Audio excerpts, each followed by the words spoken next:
Une vingtaine d'officiers et d'agents ivoiriens en poste dans les zones frontalières du nord limitrophe du Mali et de la Guinée, précisément des postes de Nigouni et de Tiefinso, ainsi que des commissariats mixtes de Tengrela et Minignan, renforcent leurs compétences durant 5 jours sur la réglementation transfrontalière et la lutte contre la fraude documentaire et à l'identité. Cette formation, ouverte le samedi 16 août 2025 à Odiéné, est organisée grâce au soutien financier de la République tchèque à travers son ministère de l'Intérieur. Elle s'inscrit dans le cadre du projet « Renforcement des capacités en gestion des frontières et prévention de la traite des personnes en Côte d'Ivoire », mise en œuvre par le Centre international pour le développement des politiques migratoires, ICMPD, en partenariat avec le ministère ivoirien de l'Intérieur et de la Sécurité.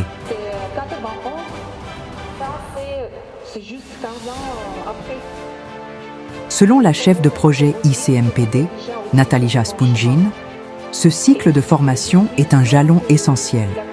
Il ne s'agit pas seulement de transmettre des compétences techniques, mais de donner aux agents les moyens de répondre avec efficacité et discernement aux réalités rencontrées quotidiennement aux frontières, a-t-elle expliqué. La routine, ça peut nous prendre, surtout quand la flou n'est pas très intense, etc., mais soyez...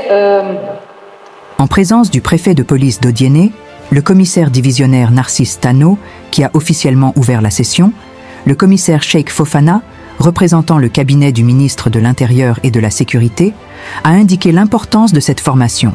Face à la mobilité croissante et aux nouvelles formes de criminalité, le renforcement des capacités des agents frontaliers est un investissement stratégique et une condition indispensable à la stabilité. Les services de police ont été touchés dans le cadre de notre activité. On l'a rappelé au départ et tous les postes de police frontière ont été visités. Et chaque fois que des visites ont lieu, des agents ont été réunis dans des salles et ont été formés. Au nom des experts formateurs de la Direction de la surveillance du territoire, DST, la commissaire Ella Traoré a rappelé que les postes frontaliers constituent des maillons essentiels de la sécurité nationale.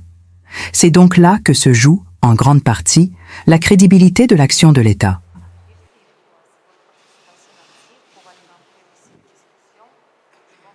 Ce regroupement porte à 6 le nombre de sessions organisées, impliquant 28 services frontaliers et ayant permis de former 120 agents et officiers. Les 6 regroupements ont été dispensés par 2 financements, dont 2 de la République tchèque et 4 de la Confédération suisse avec son projet « Gestion des frontières en Côte d'Ivoire, phase 2 ». Au terme de cette séance, les diplômes de participation et des quadricoptères ont été remis aux participants, et des lots aussi pour les instructeurs, enfin une photo de famille pour marquer la fin de l'activité.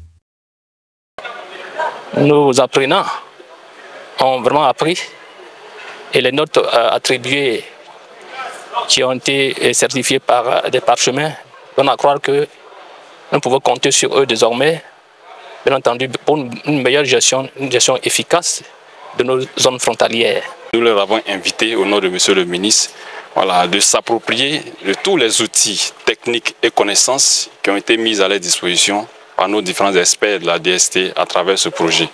Donc durant 5 jours, nous avons enrichi leurs compétences, nous avons tous gagné en capacité et je pense que chacun pourra retourner dans son service avec le bagage nécessaire à l'effet de conduire la Côte d'Ivoire vers une politique migratoire bien maîtrisée et bien sécurisée. Très satisfaite parce que nous avons commencé samedi, ce que normalement c'est le week-end, mais comme il s'agit des policiers, on n'a pas de week-end, on n'a pas de vacances quand il s'agit de la sécurité du pays. Donc c'est pour ça, malgré que nous avons travaillé pendant le week-end, les policiers, tous les participants étaient très actifs. Et c'était plus que l'échange que la formation parce que tout le monde, déjà, c'est pratiquants qui travaillent aux frontières. Je suis très satisfaite. Les résultats de pré-test et post-test montrent que les connaissances sont améliorées et nous partons avec cette satisfaction pour pouvoir créer encore un nouveau projet.